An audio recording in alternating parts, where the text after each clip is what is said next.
Pues bueno, vamos a terminar ahora sí de una vez nuestro tema de transformaciones lineales con un ejemplo de diagonalización.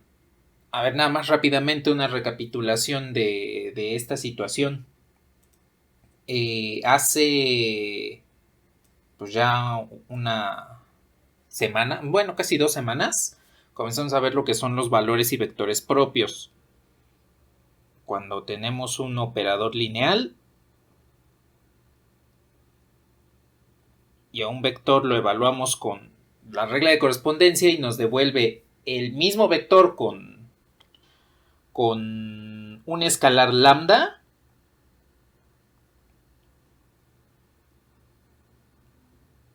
entonces a este le llamamos valor propio y a este le llamamos vector propio.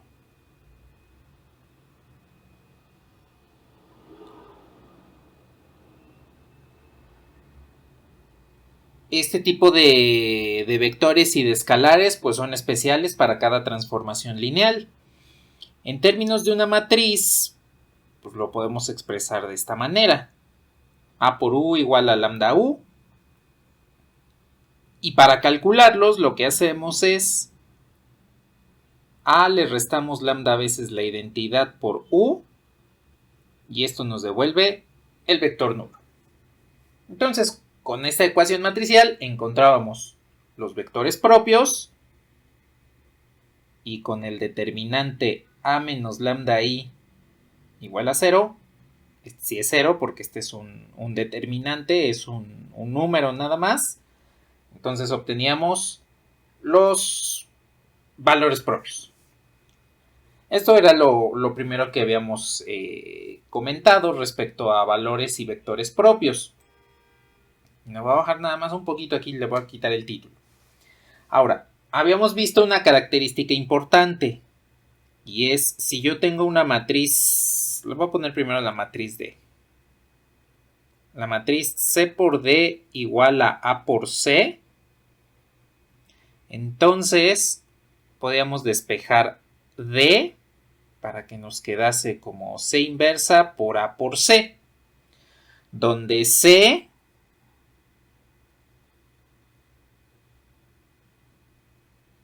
es una matriz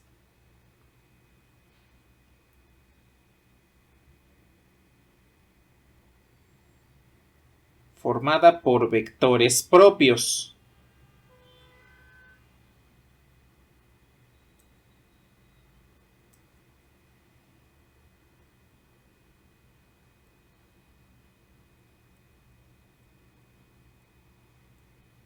En este caso de la matriz A. Y este fue el proceso que conocimos como la diagonalización, porque la matriz D es una matriz diagonal. El calcular D a partir de C inversa por A por C, nos devuelve lo que es la matriz diagonal. Entonces, a la matriz A lo que le estamos haciendo es diagonalizarla. La estamos convirtiendo en una matriz, de una matriz cuadrada cualquiera a una matriz D diagonal. Y dentro de las características de la diagonalización,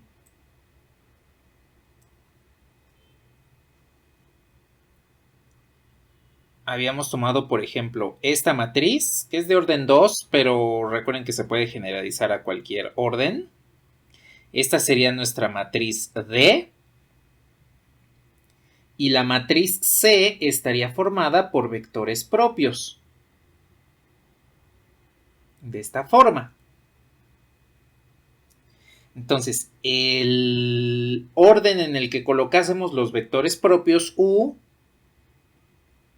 ese es el orden en el que iban a estar asociados, a aparecer los valores propios asociados respectivamente. Si colocamos primero a U, en la matriz diagonal primero aparece su valor propio. Si colocamos después V, en la matriz diagonal iba a aparecer en segunda instancia el valor propio asociado a V, en este caso. Y tomando en consideración esta situación, entonces habíamos establecido que la diagonalización es posible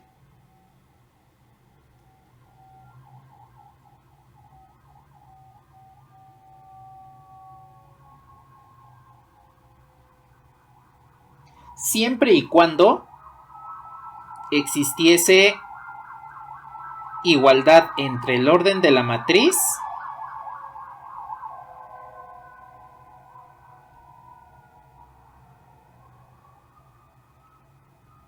y una base de vectores propios.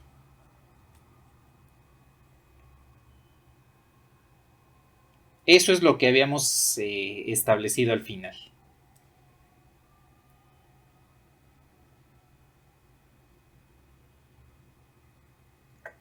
Es decir, yo tengo, por ejemplo, una matriz de orden 2, como esta. Esta sería una matriz de orden 2. Eso quiere decir que el número de vectores propios que puedo incluir en esta base, pues también debe ser 2. De tal forma que podamos realizar la construcción de la matriz diagonal. En el dado caso de que no suceda eso, entonces ya no sería una matriz diagonalizable. La última sesión que tuvimos hace una semana, vimos un ejemplo en el cual podíamos diagonalizar una matriz, encontramos los valores propios, encontramos los respectivos espacios característicos y de ahí sacamos una base de vectores propios, que coincidía con el orden de la matriz. Si podemos hacer eso, significa que sí se puede diagonalizar esa matriz. En caso contrario, entonces no la vamos a poder diagonalizar. De hecho, el día de hoy pues vamos a ver un ejemplo donde no se puede diagonalizar una matriz.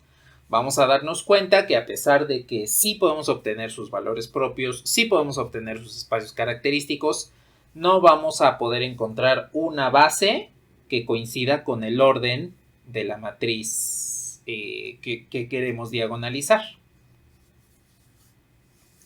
Bueno, hasta ahí pues ese sería el resumen de todo lo que vimos la semana pasada. De hecho fue la semana pasada.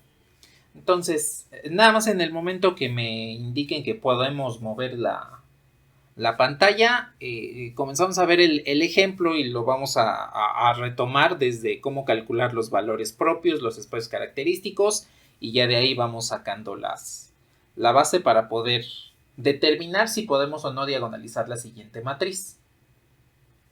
Entonces, cuando ustedes me indiquen, ya le muevo.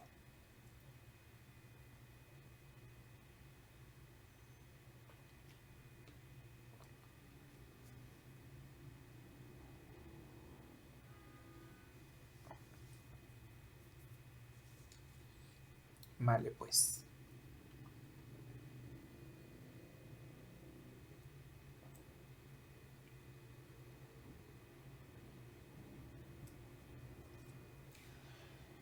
A ver, vamos a usar esta matriz M.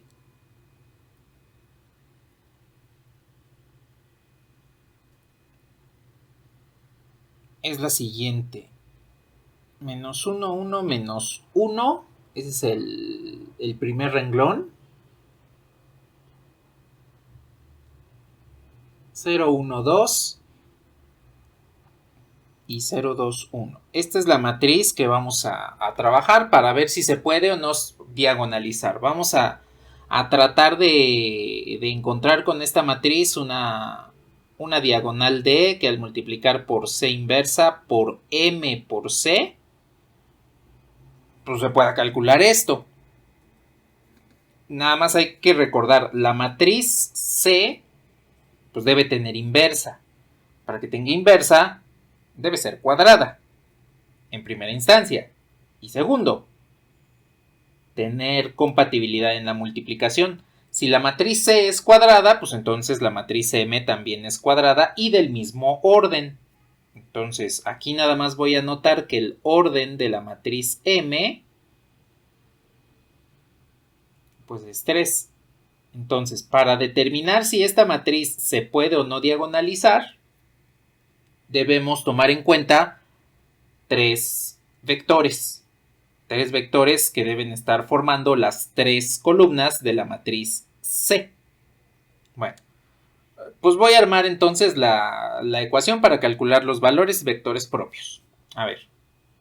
Recordemos que en este caso nuestra ecuación va a ser m menos lambda veces la identidad por la matriz, por el vector propio u igual al vector nulo. Entonces, a m le resto lambda únicamente en la diagonal principal, porque es el lugar donde se puede realizar la resta con la matriz identidad.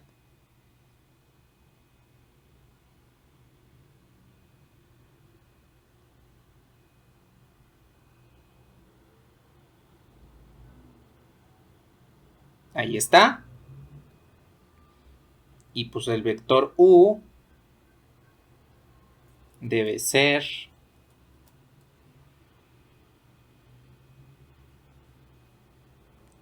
este, igualado al vector nulo.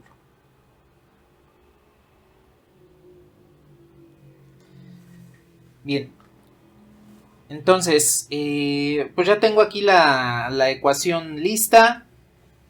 Vamos a comenzar a calcular los valores propios de esta matriz a partir del determinante.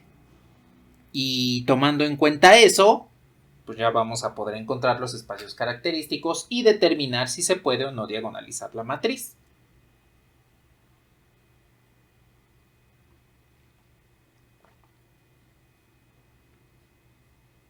Indíquenme cuando le pueda bajar.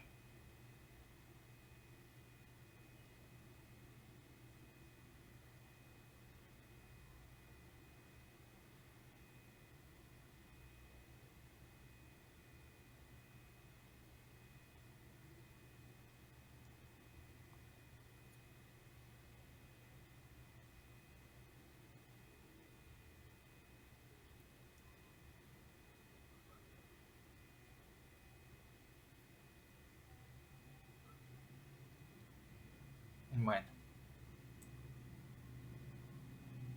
A ver, aquí le dejo. Entonces, vamos a calcular los valores propios. Tomamos el determinante.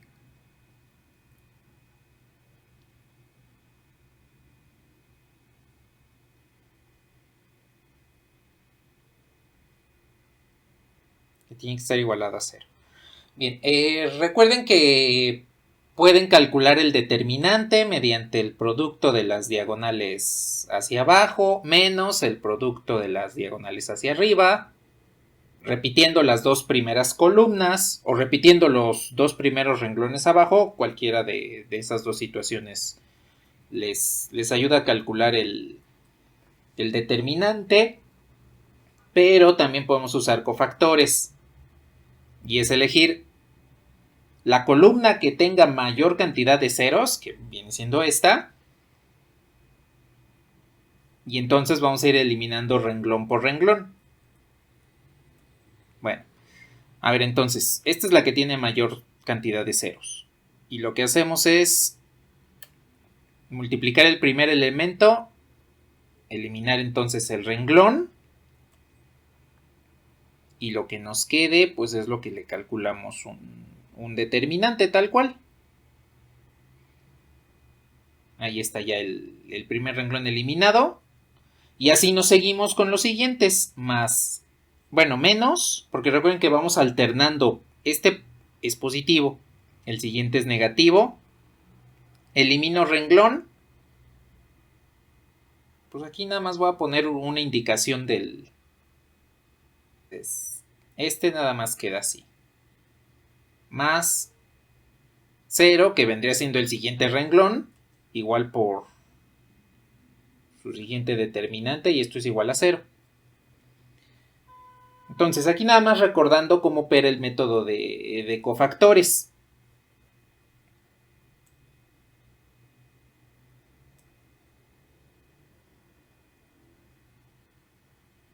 Y entonces, como este va a ser 0, este también va a ser 0, y al final esto nos va a quedar el producto de estos dos menos el producto de estos dos. Y esto pues viene siendo igual a 0. Bueno, ya tenemos entonces el determinante. Este elemento pues hace falta factorizarlo para que encontremos la otra raíz. El método de cofactores aquí pues, nos da la facilidad de que este ya está factorizado del resto del polinomio, entonces ya no lo vuelvan a multiplicar, ya déjenlo así porque ya tienen una raíz. Ahora, este lo voy a factorizar como diferencia de cuadrados, porque ustedes pueden observar que este es un cuadrado menos este que es otro cuadrado. Entonces sería la raíz del primero menos la raíz del segundo por la raíz del primero más la raíz del segundo. Aquí factorizado como el producto de binomios conjugados. Y pues ya tenemos el polinomio característico factorizado. Menos 1 menos lambda por 2 menos 1 menos 2 es menos 1 menos lambda por 3 menos lambda igual a 0. Y de aquí ya calculamos las raíces. Lambda igual a menos 1 y lambda igual a 3. Entonces la raíz menos 1 viene de estos dos que son el mismo factor. Y la raíz 3 viene de este factor. Y pues ya tenemos entonces los dos valores propios. Aquí son dos valores nada más. Recuerden que podemos tener hasta 3 valores para esta matriz de orden 3. Podemos tener menos. Aquí obtuvimos 2. Pudimos haber obtenido 1. Pero tenemos un máximo de valores propios hasta el orden de la matriz. Bueno, ¿algo que comentar hasta aquí?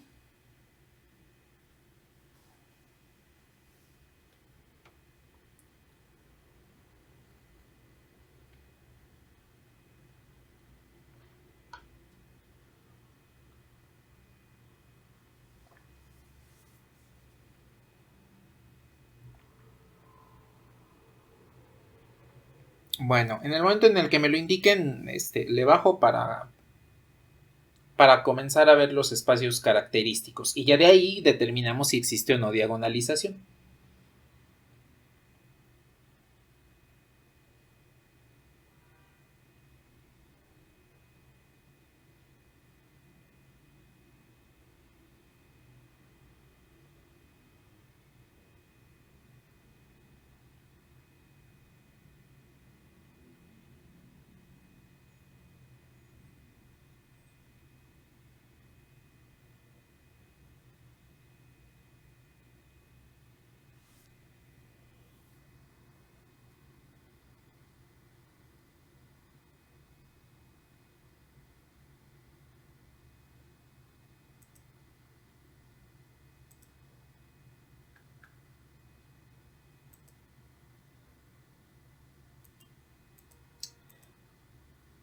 Vale, pues. Pero antes necesito esta.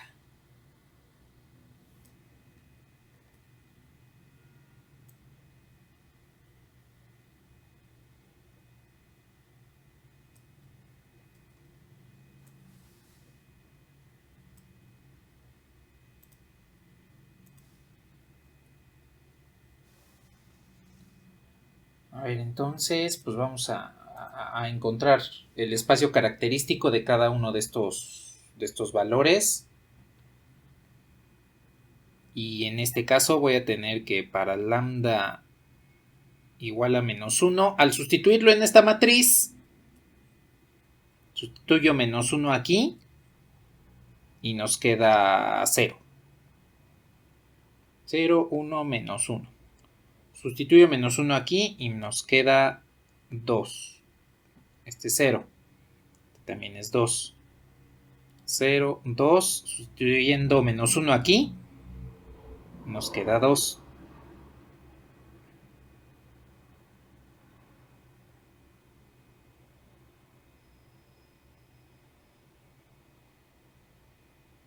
Por x, y, z, y esto es igual a 0, 0, 0.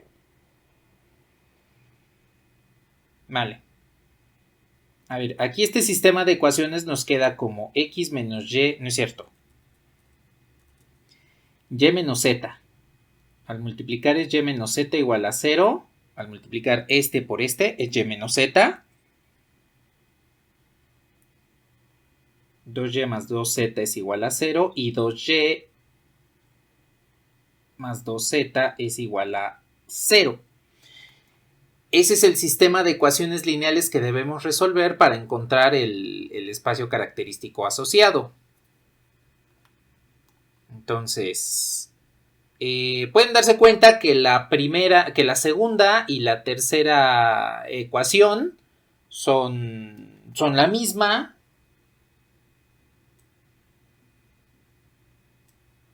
Entonces, en este caso, solo la puedo tomar en una ocasión.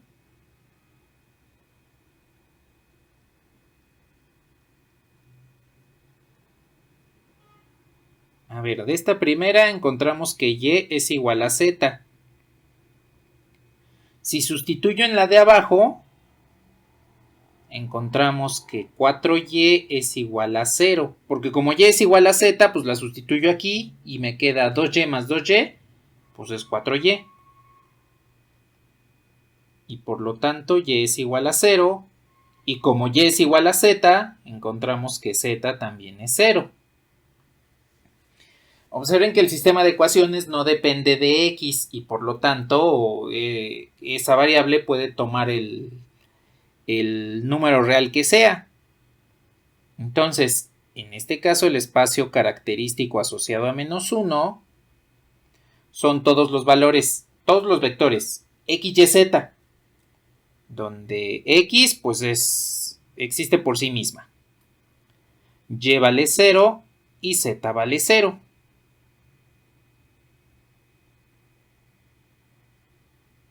Considerando que x pertenece a los reales. ¿Hasta ahí algún comentario?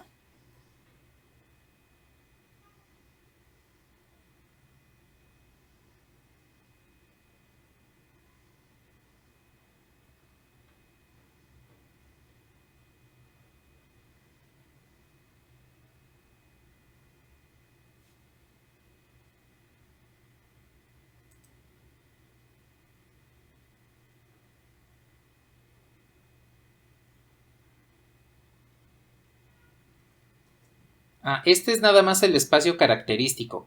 Es el conjunto de vectores que están asociados a lambda igual a menos 1. Es este mismo vector x, y, z, pero ya con las condiciones en las cuales encontramos al resolver el sistema de ecuaciones.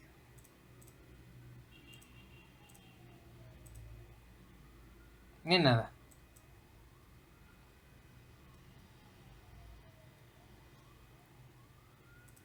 Bueno. A ver, de aquí nada más rápidamente podemos sacar un vector del espacio característico. Por ejemplo, si x es igual a 1. Recuerden que no nos compliquemos. Debemos elegir un valor para obtener un vector de este espacio. Pues en este caso nada más tenemos x igual a 1. Puede ser cualquier valor excepto 0.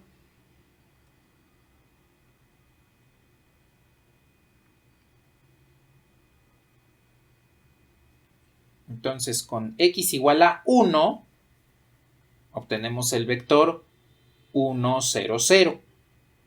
Pueden darle cualquier otro valor, no hay ningún problema. Solamente traten de conservar la independencia lineal en todo momento si es que tienen que sacar más de un vector de un espacio en particular. Entonces, en el momento en el que me lo comenten, vemos el espacio característico asociado a 3.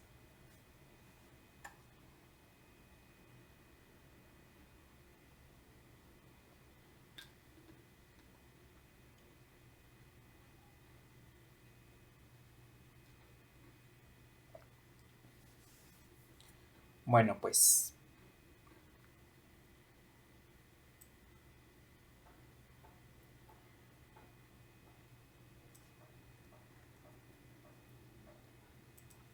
a ver, ahí lo tengo. Y entonces ahora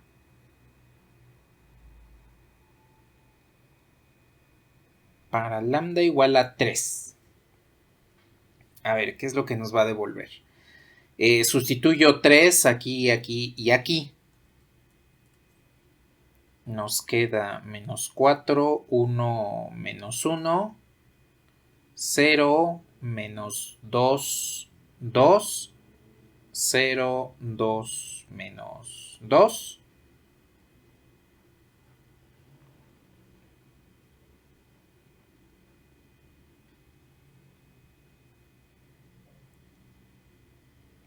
Y tenemos x, y, z igual a 0, 0, 0.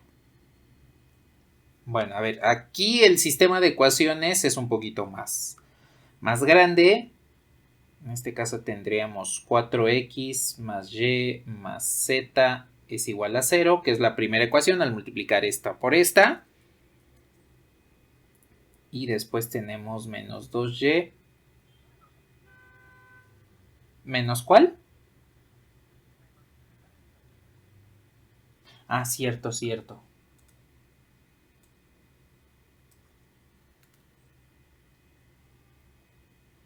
Este es menos, cierto. Y la otra sí es menos 2y más 2z. Esta nada más la voy a recorrer un poquito para que me alcance el espacio.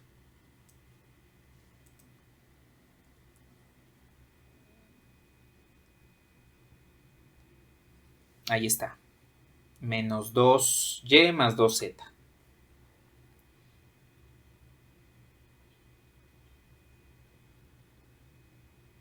Y la última es 2y menos 2z.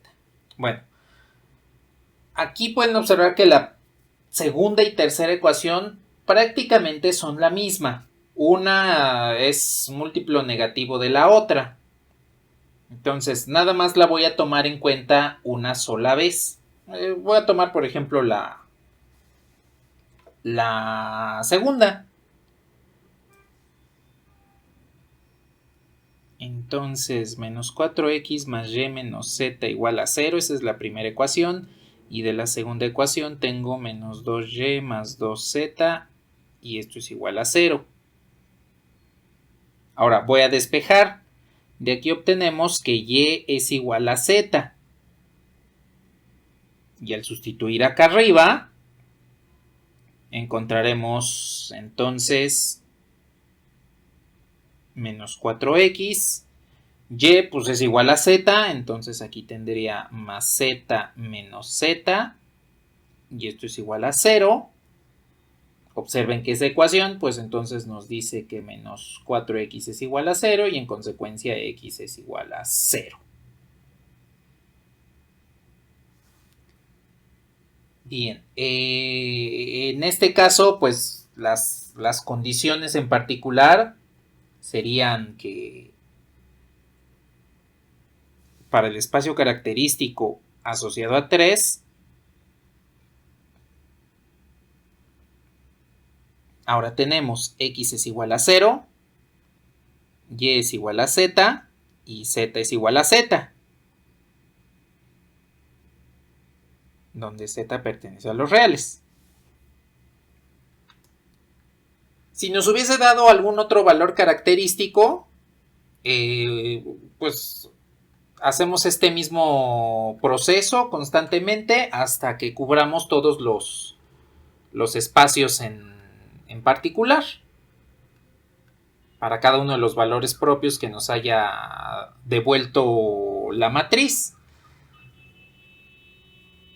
Ahora, aquí nada más voy a tomar en cuenta el valor de z igual a 1 para obtener el vector propio 0, 1, 1.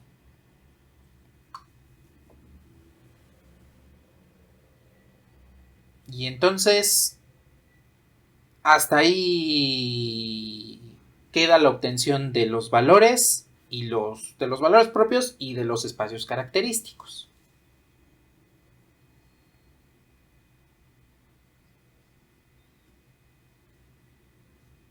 Ya en un momento, nada más que me lo indiquen, vemos si esta matriz se puede o no diagonalizar.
Vale, pues.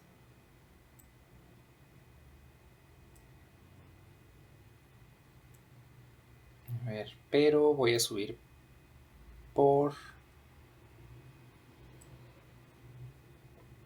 esto.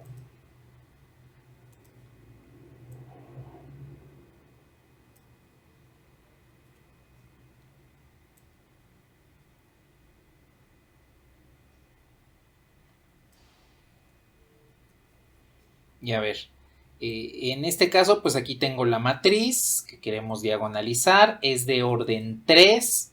Eso quiere decir que necesitamos, en este caso,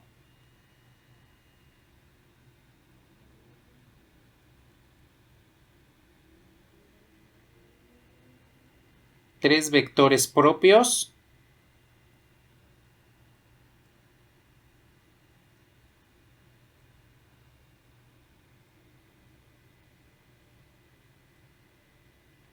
en la base para formar C.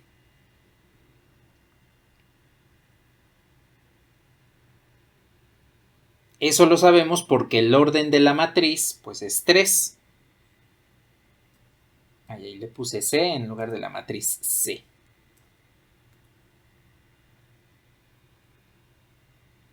Es decir, nuestra matriz C debe tener U1, U2 y U3.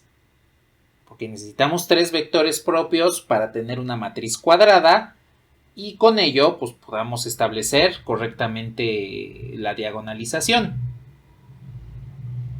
Ahora, déjenme subo rápidamente por uno de los vectores. Del primer espacio característico encontramos este vector. Entonces, él nos va a ayudar a formar esa matriz C.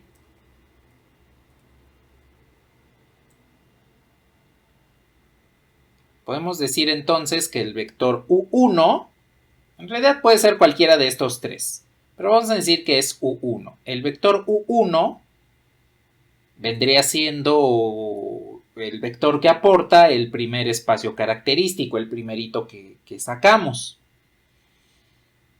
Ahora, el segundo vector, ¿quién lo va a aportar? Pues el segundo espacio característico, porque por acá encontramos que este es el vector característico que viene del espacio asociado a 3 Y entonces va a ser el segundo vector para formar esta matriz C. Bueno, pues ya hasta el momento todo va bien. El problema es con el vector U3, porque ya no tenemos otro espacio característico del cual sacar ese U3 para formar una matriz cuadrada y que tenga inversa. Porque no solo es que sea cuadrada, la matriz C debe tener inversa por acá. Si no tiene inversa, entonces no se puede diagonalizar, aunque sea cuadrada. No puedo calcular todo este producto matricial y en consecuencia no habría diagonalización. Ahora, ya no tengo más espacios característicos de los cuales sacar este vector U3. Ya no existe ese vector U3. Digo, podrían decirme, ¿y si sacamos otro de los vectores que ya tenemos, de los espacios que ya tenemos? Se puede hacer eso. Por ejemplo, digamos, encontramos que lambda igual a 1, a menos 1, pues es una raíz repetida porque aparece 2 veces en el polinomio.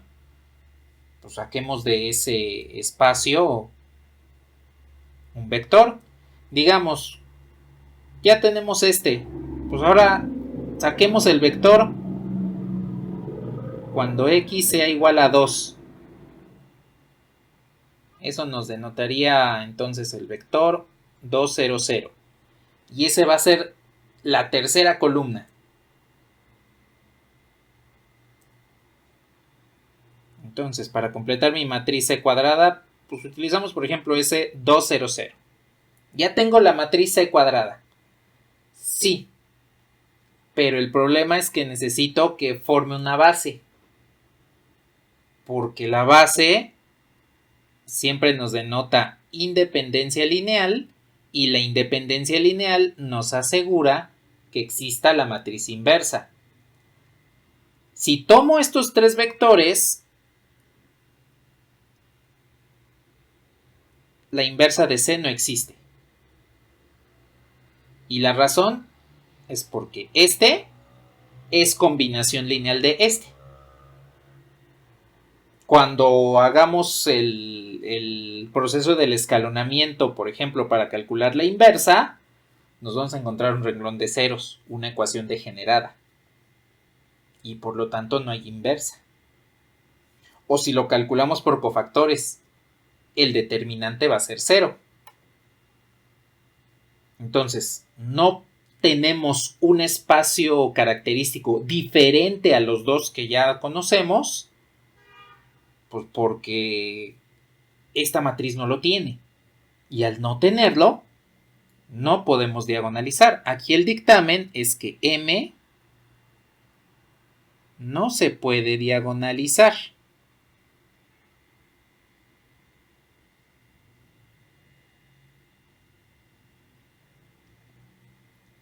En el ejemplo de la última clase que tuvimos, ahí sí se podía diagonalizar porque uno de los espacios característicos aportaba dos vectores independientes.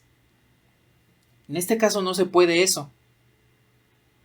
Por eso es que en el ejemplo el último ejemplo de la clase anterior, sí se podía diagonalizar y en este caso no se puede. Entonces, para diagonalizar, lo único que necesitamos es que los espacios característicos me aporten n vectores independientes, n vectores propios independientes, donde n es el orden de la matriz que se está trabajando.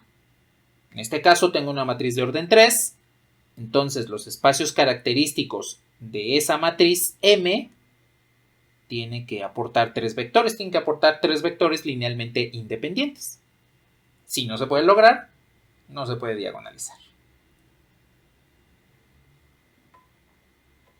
¿Hasta aquí tienen algún comentario o alguna duda, pregunta?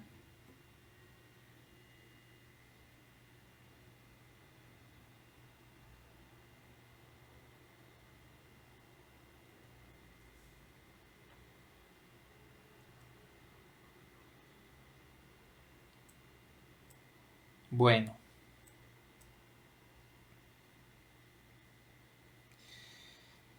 Pues entonces, hasta aquí llegamos con el tema de transformaciones lineales.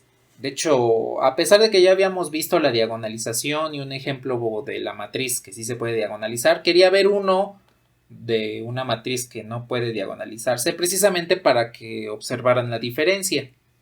En el ejemplo anterior, que ya está en el vídeo de YouTube de la última clase, hicimos el mismo proceso, fue exactamente el mismo.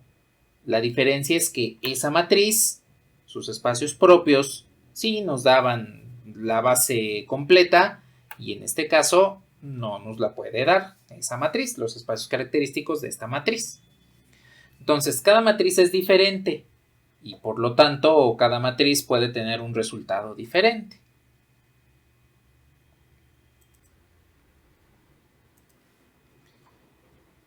Pues bien, entonces este es el tema 4, ya dejamos el tema 3 atrás,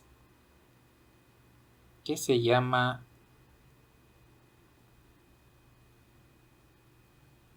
espacios con producto interno.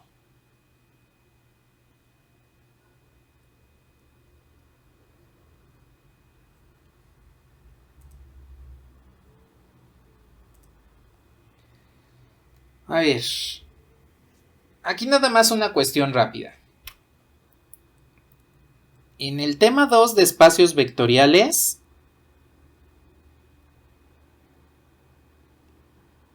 formalizamos lo que son esos espacios vectoriales. Dimos respuesta a la pregunta ¿qué son los espacios vectoriales? También a la pregunta de cómo se forman, cómo se generan esos espacios vectoriales.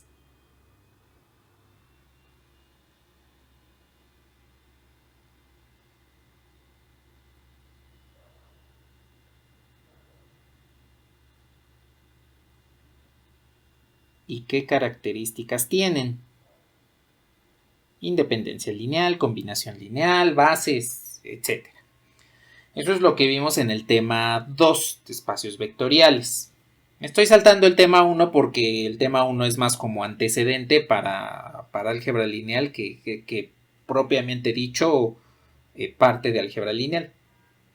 Entonces, lo primero es esto.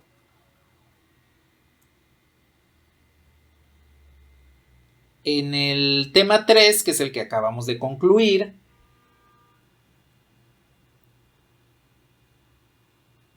tomamos en cuenta lo que son las transformaciones lineales.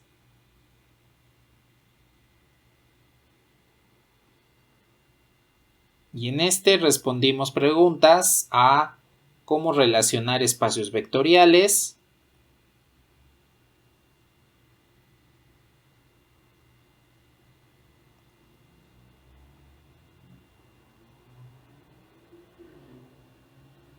qué mecanismos se usan para cambiar de un espacio vectorial a otro,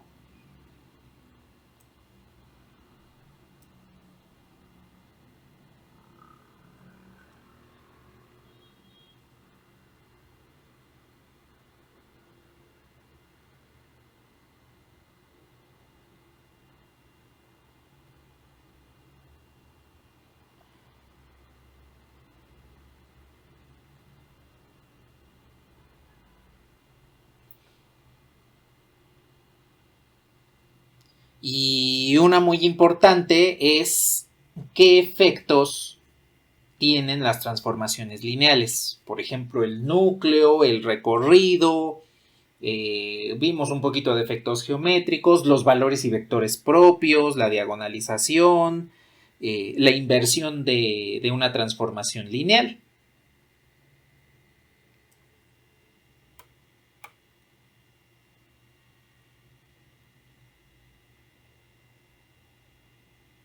Entonces, ¿qué efectos tiene?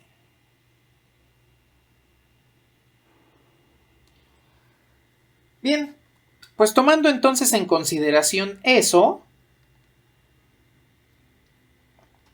en este tema de espacios con producto interno, vamos a definir una operación especial que se llama producto interno, producto interior o producto escalar, y que me va a indicar cómo medir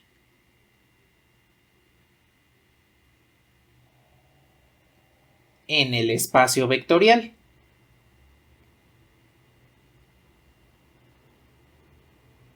Entonces ya sabemos lo que es, ya sabemos cómo usarlos, pero ahora una cuestión importante es saber cómo medir en un espacio vectorial. Ahora, ¿por qué es importante medir? Por una situación muy específica. Y más que nada es específica no solo de la matemática, porque la matemática lo que realiza en general, todas sus ramas, pues es saber qué relaciones hay entre cantidades, entre elementos, entre toda aquella entidad que se utiliza en matemática, pero también desde el punto de vista de la ingeniería, básicamente pues porque estamos en carreras de ingeniería. No me acuerdo si el primer día de clases les pregunté cuál era la principal actividad de la ingeniería. Pero no es como comúnmente creemos de resolver problemas. No, porque la ingeniería no resuelve problemas. Digo, si así fuera, entonces podríamos decir cuál es la solución a la pobreza. No, ese es tratar de resolver un problema y pues la ingeniería es una de las ramas que ayuda a combatir la pobreza, pero pues no es la que resuelve el problema directamente. Más bien la ingeniería crea tecnología y se crea tecnología a partir de medir.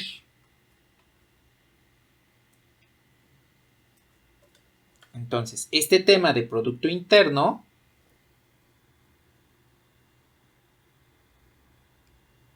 desde nuestro punto de vista de la ingeniería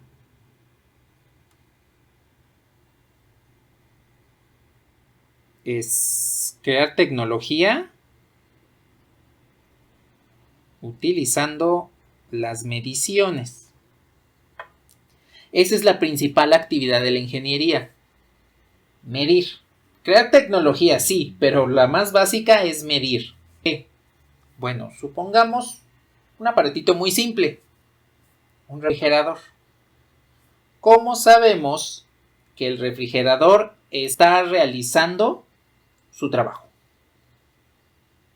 ¿Ustedes cómo verificarían que el refrigerador está realizando su trabajo?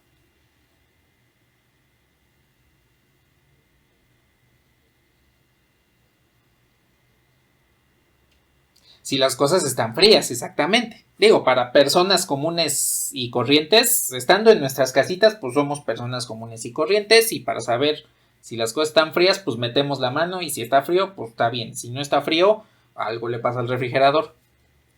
Bueno, pero desde el punto de vista del diseño del refrigerador, ahí es donde entra la ingeniería. Porque entonces, ¿cómo sabemos que el refrigerador está realizando su trabajo? Pues porque estamos midiendo las condiciones termodinámicas de la máquina para saber si están dentro del rango que esperamos o están fuera. Si están fuera, hay que corregir ese diseño, pues para que nuestras mediciones se encuentren en el lugar que queremos.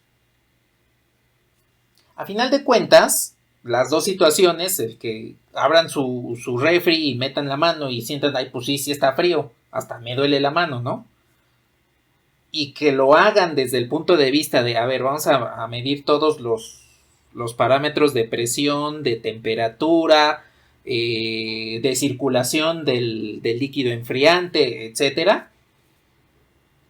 Son exactamente lo mismo, nada más que en uno ya están muy especializados y ya tenemos un intervalo en el cual vamos a establecer parámetros de funcionamiento correcto y que las máquinas deben estar realizando ese tipo de situaciones. Y se está realizando constantemente. Incluso podemos hacer que las propias máquinas midan su propia temperatura. Por ejemplo, los motores de un avión. Los motores del avión tienen sensores especiales que indican cuando están sobrecalentados y cuando no. Entonces ya en esa situación se avisa a los pilotos y los pilotos deciden cuando el motor está sobrecalentado el apagarlo. Incluso algo más específico de la medición, pues en las bombas de agua. Las bombas que funcionan en automático comienzan a recibir información de los sensores en los tinacos, y cuando el sensor dice, oye, ya se llenó el tinaco, inmediatamente le dice a la bomba, apágate. Y eso se da precisamente porque estamos midiendo. Ahora, ya que sabemos que la ingeniería crea tecnología y que la tecnología se basa para controlarla en mediciones, la pregunta es, ¿cómo podemos fundamentar esas mediciones? Bueno, existe una herramienta que es básicamente la que nos fundamenta toda la geometría que conocemos, que es el producto interno. Entonces, antes de comenzar a ver dónde interviene esta cosa de la medición, esta cosa del producto interno en la medición, vamos a definirlo. Entonces, primero,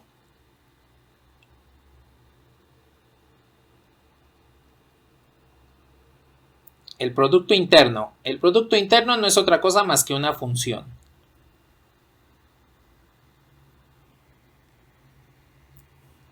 Y es una función que si llevan cálculo y geometría analítica, no es cierto, cálculo vectorial, o si se los mencionaron en cálculo integral, es una función escalar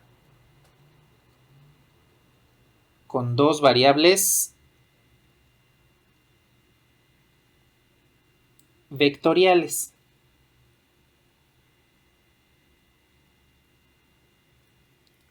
¿Es una función multivariable? Sí, porque tiene dos variables, pero esas dos variables son vectoriales y el resultado me va a arrojar un escalar. Entonces, primero, defino a V como un espacio vectorial sobre el campo K.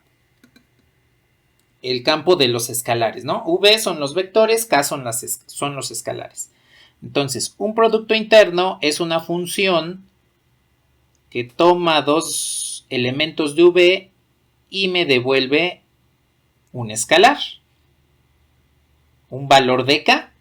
Es decir, F va a tomar un vector U, lo va a combinar con un vector V y me va a devolver un valor alfa, donde U y V pues pertenecen al espacio vectorial y este alfa pertenece al campo K, al conjunto de los escalares.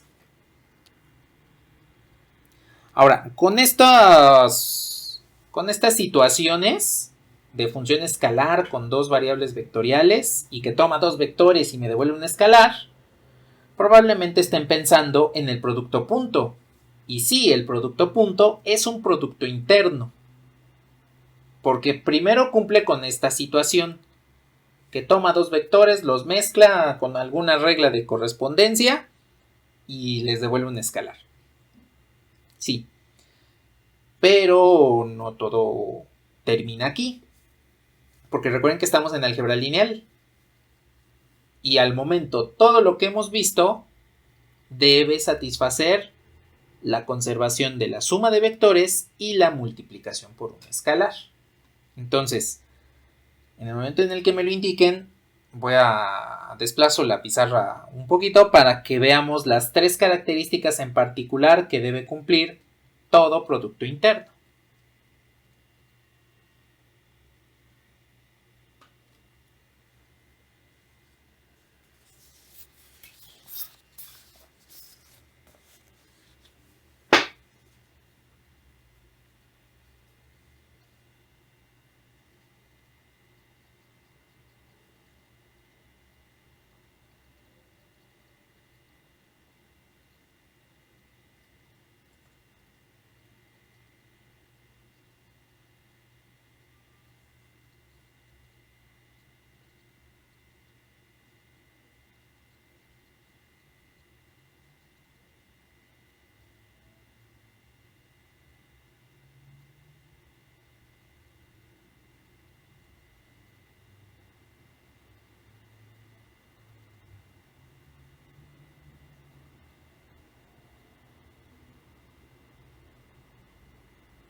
Vale. Entonces, a ver, ahí le dejo. Esa función es un producto interno y entonces debe cumplir lo siguiente.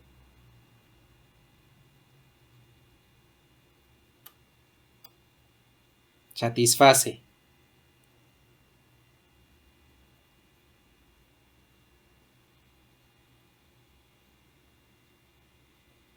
el producto interno entre una combinación lineal y el vector W y otro vector cualquiera se puede separar mediante la suma y los escalares salen libremente del producto interno. Son las mismas propiedades que la transformación lineal, porque resulta que el producto interno, si fijamos uno de sus vectores, cualquiera de los dos que estemos utilizando, lo mantenemos siempre fijo, tendríamos una transformación lineal. Entonces, en esencia, las transformaciones lineales que van de un espacio vectorial a un campo son un caso particular de los productos internos. Siempre que una operación les devuelva un escalar y que satisfaga estas propiedades, van a ser un producto interno. Esta propiedad le llamamos linealidad. Entonces, observen cómo esta combinación lineal la pude separar mediante la suma y el escalar puede salir libremente de esta función. Esa es la primera de las propiedades del producto interno. La segunda propiedad es que el orden de los vectores involucrados no altera el resultado del producto interno. Y aquí nada más voy a especificar en el campo real. ¿Por qué en el campo real? Porque cuando realizo esta, lo voy a poner así. Voy a poner aquí la notación de vector rellenado.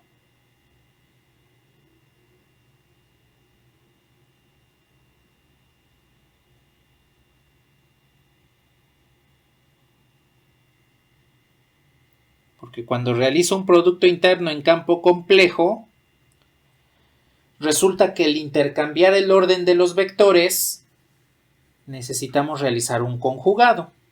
En un ratito más les voy a especificar por qué debemos hacer conjugados.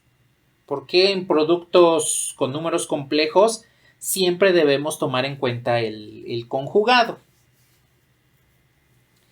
A esta propiedad le vamos a llamar la simetría. No importa si es en campo real o en campo complejo, siempre se va a llamar simetría. Y la última propiedad me dice, si hago el producto interno entre un vector consigo mismo, me tiene que devolver mayor a 0, siempre y cuando este vector no sea el vector nulo. Y a esta le llamo positividad. Bueno, no le llamo, se llama positividad. Si la función que estamos trabajando satisface estas tres propiedades, la linealidad, la simetría y la positividad, estamos hablando de un producto interno. El producto punto cumple con esto. Cuando ustedes hacen el producto punto entre una suma de vectores y otro vector cualquiera, pues resulta que no hay ningún problema. Les va a quedar exactamente el mismo proceso, el mismo resultado, si hacen la suma y después el producto punto, o bien hacen el producto punto entre cada vector y después hacen la suma.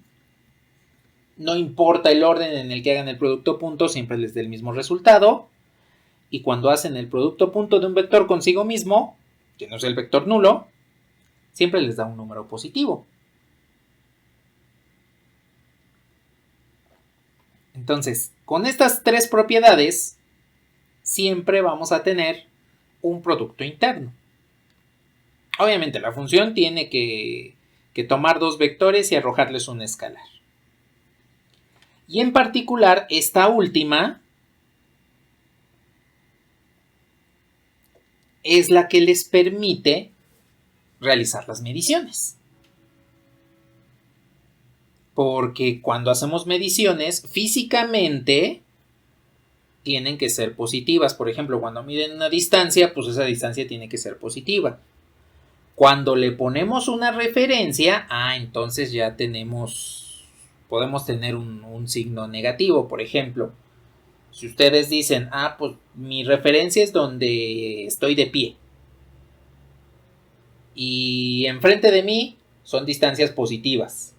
Atrás de mí son distancias negativas, pero ya le están poniendo una referencia, porque las mediciones que se hacen siempre son positivas. Cuando tienen un signo, es que ya estamos haciendo uso de una referencia. Por ejemplo, la temperatura. Lo voy a poner aquí rápidamente. Díganme si les puedo bajar.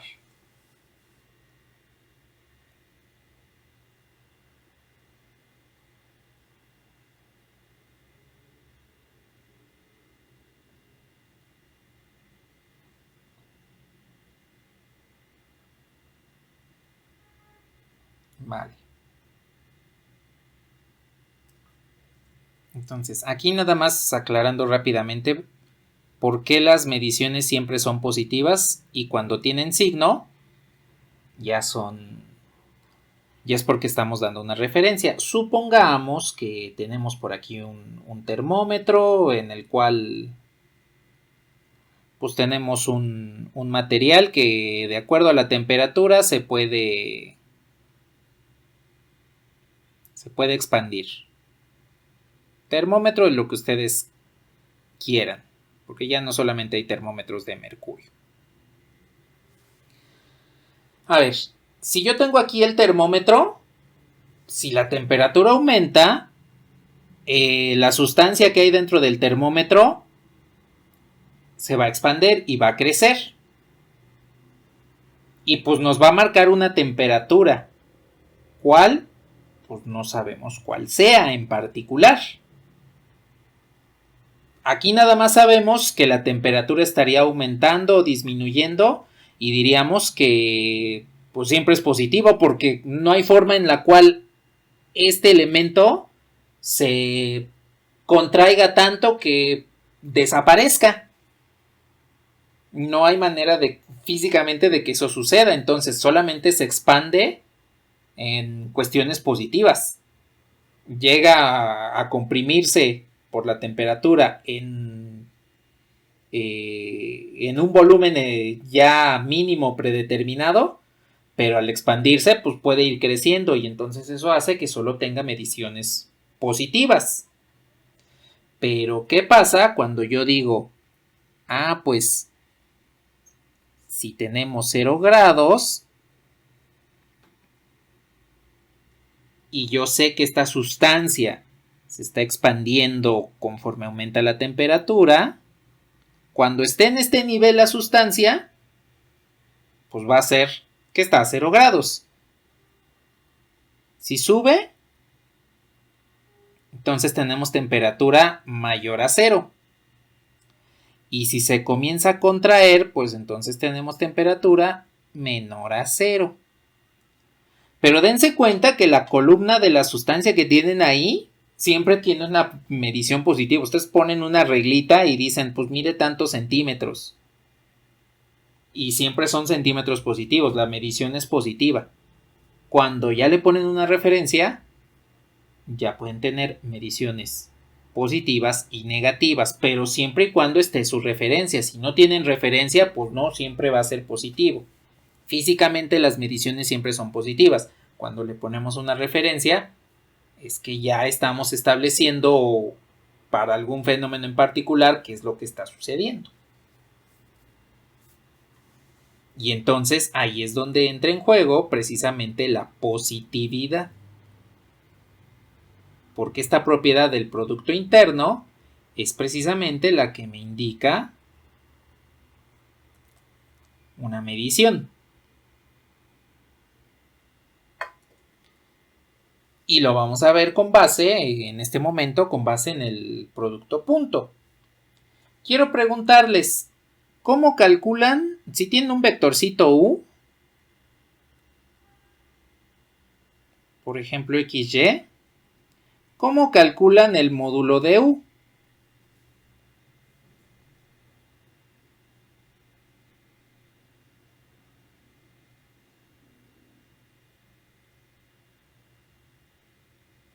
¿Se acuerdan cómo calcular el módulo de U de un vector?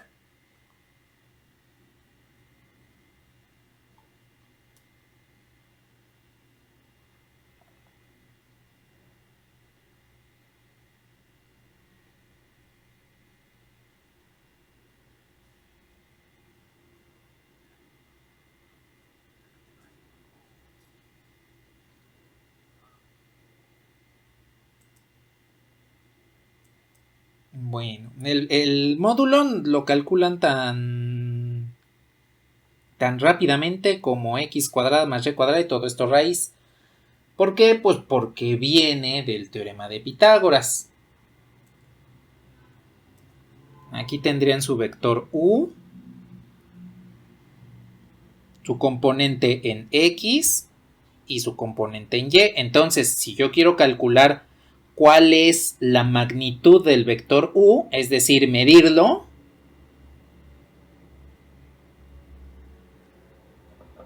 a partir del teorema de Pitágoras, pues sabemos que es la suma de los cuadrados de los catetos es igual al cuadrado de la hipotenusa y de ahí viene esta raíz de x cuadrada más y cuadrada. Bueno, viene a partir del teorema de Pitágoras, ¿sí? Pero en realidad está definido a partir del producto punto de un vector consigo mismo. Porque cuando yo hago el producto punto de x, y consigo mismo,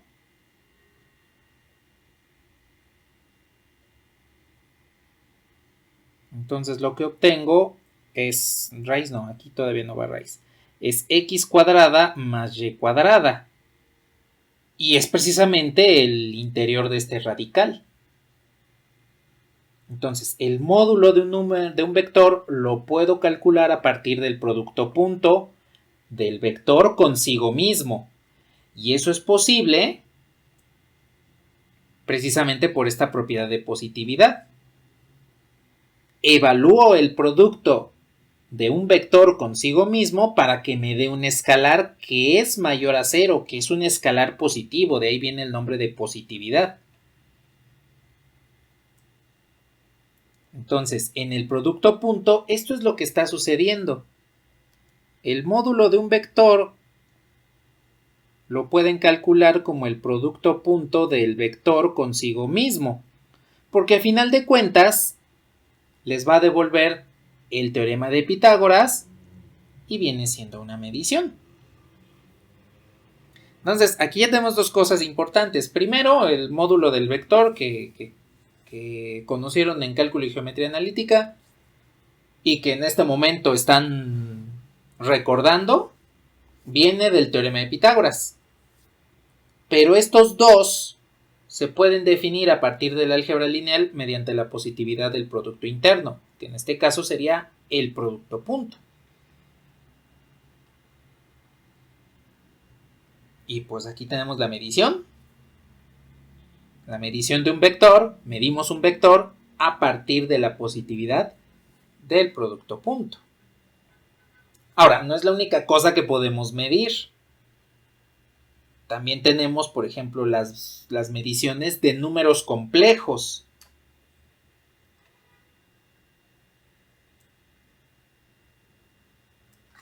Si yo tengo el número z igual a más bi, en esencia su módulo, el módulo del número complejo, es como el módulo de un vector, a cuadrada más b cuadrada. Bueno, Pero al momento, en su asignatura de álgebra, no podían definir un producto interno. Aquí sí ya lo podemos definir. ¿Qué pasa si yo digo que z por z conjugado es mi producto interno? El número z me quedaría a más bi por el conjugado, que sería a menos bi. Y entonces hago el producto. Es el producto de binomios conjugados, que me devuelve una diferencia de cuadrados, es decir, a cuadrada menos b cuadrada y cuadrada.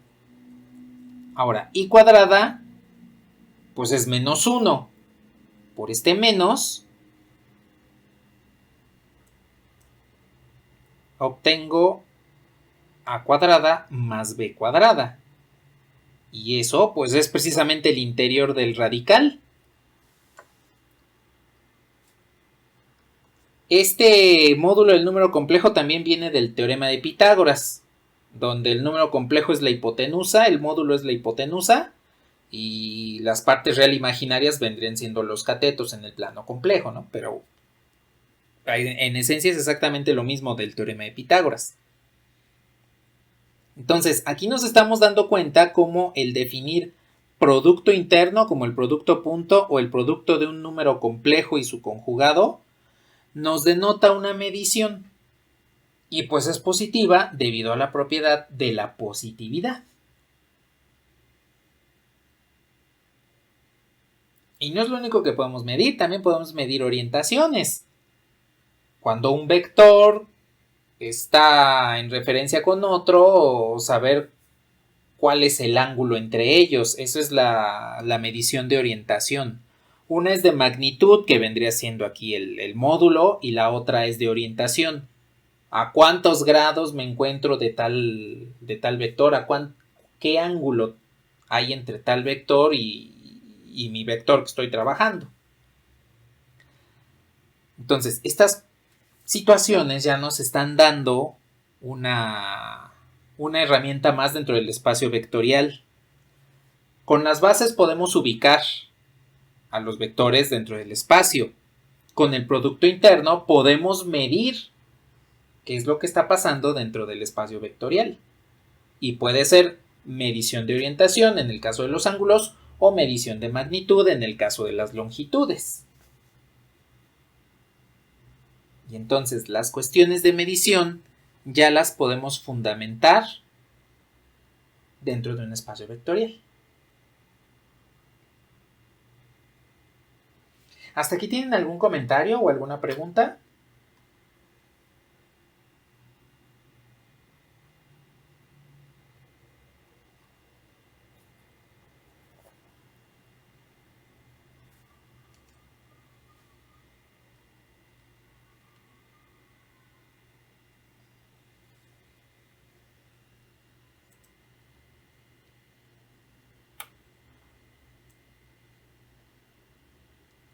Vale, pues. Bueno, ahora, ya sabemos qué es lo que necesitamos para definir un producto interno. Ahora, nada más quiero platicar un poquito de la notación. Entonces,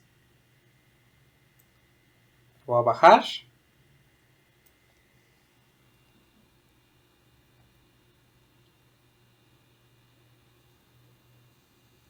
Y aquí, producto interno, pues ya sabemos que cumple la linealidad.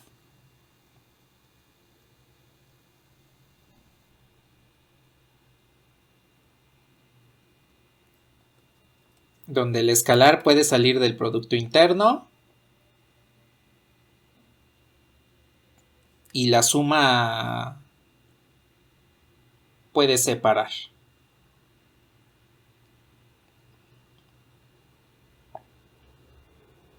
Cumple con la simetría.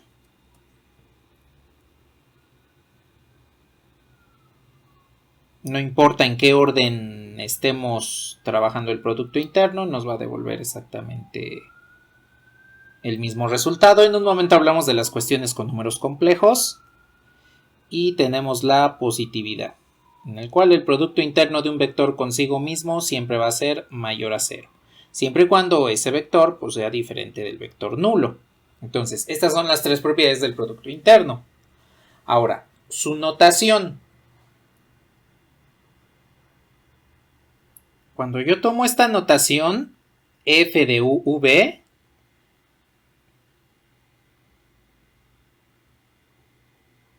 es una función que puede o no ser producto interno, todavía no se sabe.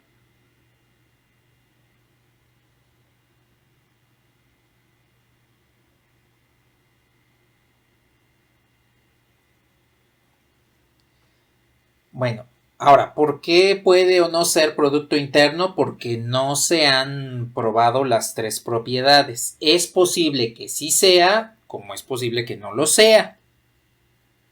Entonces, cuando veamos esta situación de f de u, v, de los vectores u, v, quiere decir que la función todavía no conocemos si se trata o no de un producto interno y pues hay que verificar estas propiedades.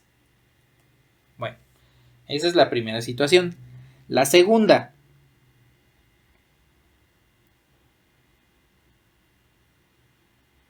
Esta notación y esta notación ya me están indicando que sí es un producto interno. Aquí ya sabemos que sí va a cumplir con las tres propiedades en esta última notación. Los vectores u y v separados por una coma y ya sea entre paréntesis o entre paréntesis angulares. Estos no son mayor que menor que, son paréntesis angulares.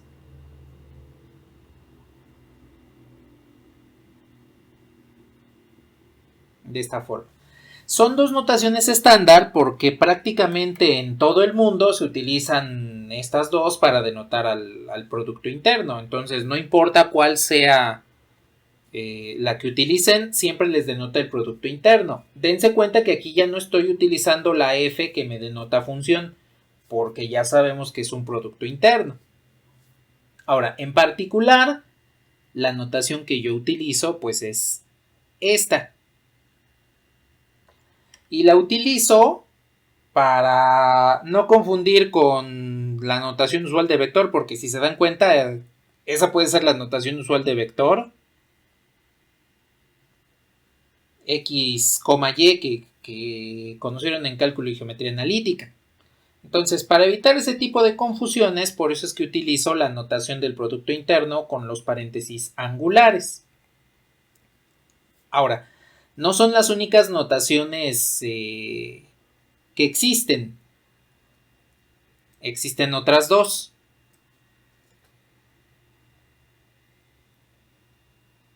La primera, pues es una similar a la de paréntesis angulares, nada más que tiene una barra vertical que separa los vectores u y v. Esta notación es propia de física cuántica porque conjunta dos elementos, este y este, que les llaman kets, que son los dos posibles, así en resumen, son los dos posibles estados en los cuales se puede estar una partícula cuántica. Los dos posibles estados básicos, porque se puede hacer una combinación lineal entre ellos y pues está en una infinidad de estados. Y hay otra notación que es esta. Y pues esa es propia de nuestra facultad. Al menos en ningún otro lado he visto literatura que utilice esa notación. De hecho, no sé realmente cuál es el origen de esa notación en particular. Entonces, si en algún momento la llegan a ver, pues les representa producto interno. Esa notación pues la utilizan mucho en los exámenes colegiados, finales o parciales. Entonces, Es nada más de uso local. Pero pues no importa cuál notación ustedes utilicen. Las 4 son válidas para denotar el producto interno. La única notación que sí quiero establecer bien que es diferente, pues es esta. Precisamente porque la F, el anotar una F antes de la notación de producto interno, pues me indica que puede o no serlo, por el hecho de que no se han probado las propiedades. Para la cuestión de que ya sabemos que es un producto interno, ya sabemos que cumple con linealidad, positividad y simetría, pues ya utilizamos cualquiera de estas 4. La que ustedes quieran. Como les comento, la que yo en particular uso, pues es esta. Bueno, esto es en cuanto a notación. La notación del producto interno.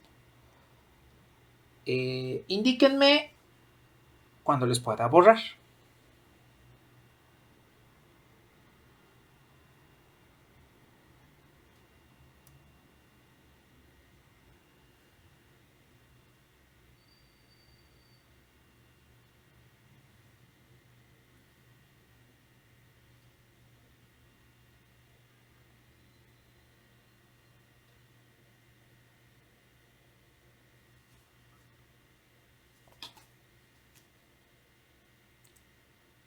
Bueno, pues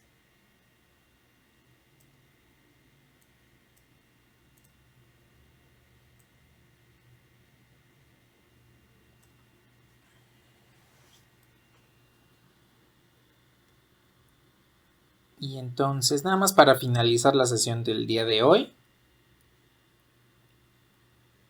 vamos a hablar del producto interno complejo. Porque al momento solo hemos generalizado a partir del producto interno real, donde el campo de definición son los reales. Hay que tomar las cosas un poquito diferentes y con cuidado cuando estamos trabajando con escalares complejos. El producto interno complejo. Primero, una cuestión importante dentro del producto interno es la linealidad, pero nada más hablando del escalar. Entonces, por ejemplo, si yo tengo el producto interno de alfa u con v, pues esto es lo mismo que alfa uv. Si yo tengo u alfa v, pues entonces esto también va a ser igual a alfa u por v. Esto hablando de números reales. En los números reales, cuando nuestros escalares son reales y los vectores están definidos sobre los reales, es lo mismo, no importa de dónde saquen el escalar alfa, ya sea del primer o del segundo vector. No va a suceder eso con los números complejos.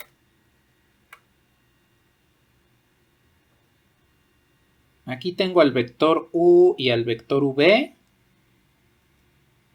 Y si el escalar sale del primer vector, pues no hay ningún problema, el escalar sale tal cual. Pero si estamos trabajando el escalar en el segundo vector, entonces ese escalar sale del producto interno, pero conjugado. Entonces aquí les voy a hacer la indicación de que este no es un vector, más bien es un conjugado.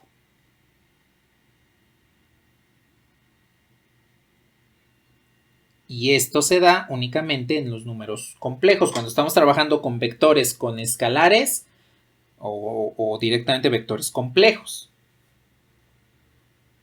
De hecho, aquí nada más como una nota personal, un comentario personal.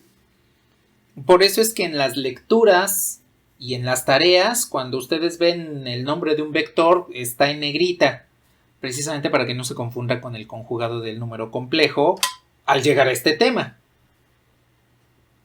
Porque aquí sí necesitamos hacer uso muy activo del conjugado, ¿sí? Entonces, aquí en la pantalla, pues es más cómoda la notación del vector con la barra. Pues ni modo. Ya cuando trabajemos a partir de ahora con vectores, con complejos, pues vamos a utilizar la notación de vector en negrita, para que no haya ningún problema en que, ay, pues este es un vector o es un conjugado. Si estamos hablando de reales, pues la barra por encima siempre es un vector. Si estamos hablando de complejos, entonces ya hacemos la distinción en las notaciones. Bueno, eso es por una parte, porque en la simetría, ya lo habíamos comentado, en la simetría, cuando estamos hablando de números complejos, va a haber un conjugado. Les voy a ocultar nada más rápidamente el título aquí. Entonces, en la simetría, si yo tengo el producto interno de un vector u con un vector v complejos, al intercambiar el orden de los vectores, pues hay que conjugar. Esto nuevamente hablando de los números complejos. Entonces, son las propiedades que debemos tomar en cuenta para poder establecer correctamente el producto interno en los números complejos. Ahora, nada más que me lo indiquen, les voy a indicar por qué sale el conjugado y por qué debe ser siempre un conjugado, debe existir un conjugado cuando hablamos de productos internos complejos.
¿Le puedo bajar?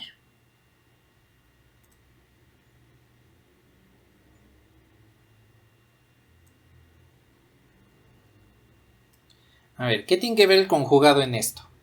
Voy a tomar el ejemplo del número complejo. Supongan que tienen el número complejo z igual a 1 más 2i. Bueno, sabemos que el módulo del vector complejo se puede calcular a partir de un producto interno. Entonces, podemos definir un producto interno de la siguiente manera. El producto interno en el espacio de complejos es tomar dos números complejos y multiplicarlos entre sí. Entonces, nada más hacemos eso. Tomo el producto interno de dos números complejos como el producto entre los números. Punto. Es lo único que hacemos. Bien. Como ya comentamos con el producto punto, el próximo lunes lo vamos a generalizar hacia el concepto de lo que conocemos como norma. Podemos calcular la magnitud del módulo del número complejo a partir del producto interno. Entonces, voy a utilizar esta para calcular el módulo del número complejo. ¿Cómo lo hago? Pues primero voy a calcular el producto de z por z. Es decir, 1 más 2i por 1 más 2i. Y pues hago el producto. A final de cuentas es un binomio al cuadrado. El número complejo en forma binómica pues es un binomio. Cuando lo multiplico por sí mismo es un binomio al cuadrado. Y entonces me queda cuadrado del primero más 2 veces primero por segundo más cuadrado del segundo.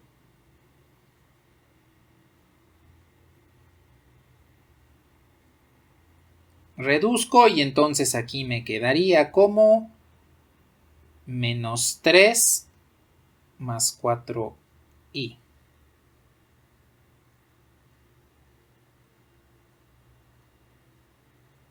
Bueno, ahí ya tenemos el resultado. Y entonces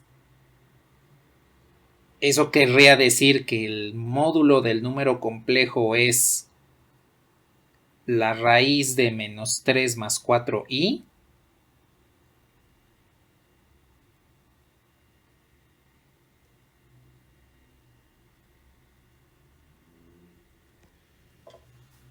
Y entonces todo lo que sabemos de la positividad está mal.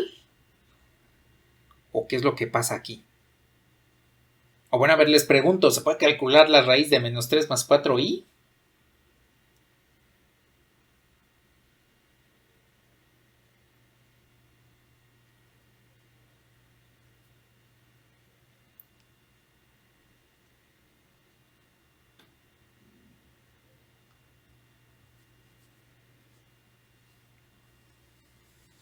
Bueno, en esencia sí se puede, porque caeríamos en raíces de números complejos, nada más que caeríamos en dos raíces, lo que serían la raíz cuando en este caso sería la raíz positiva y la raíz negativa, para resumir y no tomar en cuenta toda la teoría de las raíces de números complejos, de las n raíces enésimas del número complejo. Bueno, entonces sí, exactamente, por esto es necesario que veamos qué pasa con los números complejos, porque observen que al definir un producto interno como la multiplicación de dos números complejos, no me denota directamente lo que viene siendo la positividad. ¿Podrá cumplir las otras propiedades? Sí, no hay ningún problema. Pero la positividad es la que en este caso no cumple en particular y es la que quiero mostrar a continuación. Ahora, ¿qué pasa si en lugar de definir de esta forma el producto interno para calcular los módulos de números complejos, defino que el producto interno de z con w es igual a z por w, pero w conjugado? Al aplicar la propiedad de positividad para que pueda hacer mediciones, me queda el número complejo z por su conjugado,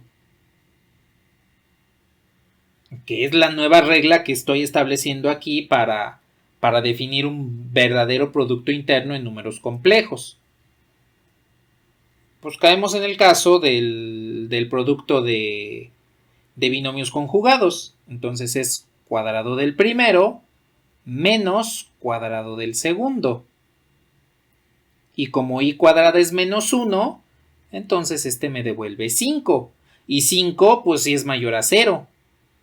Menos 1 por este menos pues nos da más. Y 1 más 4 pues es 5.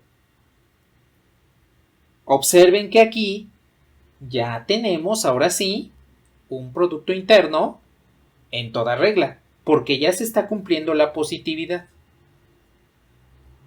Entonces, esa es la razón de que en los números complejos se utilice el conjugado, porque sin él llegaríamos a resultados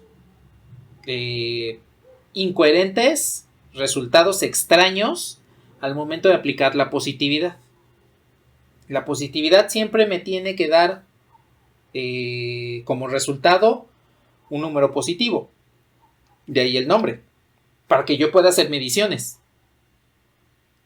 Si me da otro tipo de número, negativo, imaginario o complejo en su totalidad, pues no podemos hacer mediciones.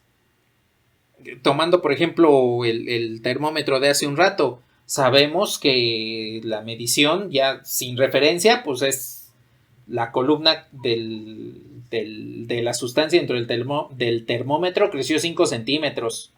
O creció hasta 5 centímetros, creció hasta 4 centímetros, creció hasta 10 centímetros. Ah, eso es coherente, sabemos lo que significa. No podemos encontrarnos, la columna creció menos 7 centímetros. Pero pues no tengo referencia, entonces ¿cómo creció menos 7 centímetros si no tengo referencia para asignar números negativos?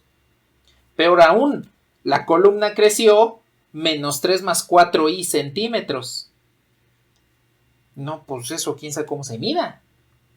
Si de por sí las mediciones negativas sin referencia ya nos causan cierta suspicacia, agréguenle la I y explota el mundo. Bueno, no explota el mundo, ¿no? Pero pues al menos sí nos brinca ahí así de, pues, ¿cómo voy a medir 4i metros o centímetros, ¿no? Entonces, debido a que el producto interno nos ayuda a realizar mediciones dentro del espacio vectorial y las mediciones siempre van a ser positivas, sin referencia, reitero, no tenemos referencia, entonces las mediciones son positivas, necesitamos que el conjugado esté involucrado en el producto interno complejo para preservar la positividad.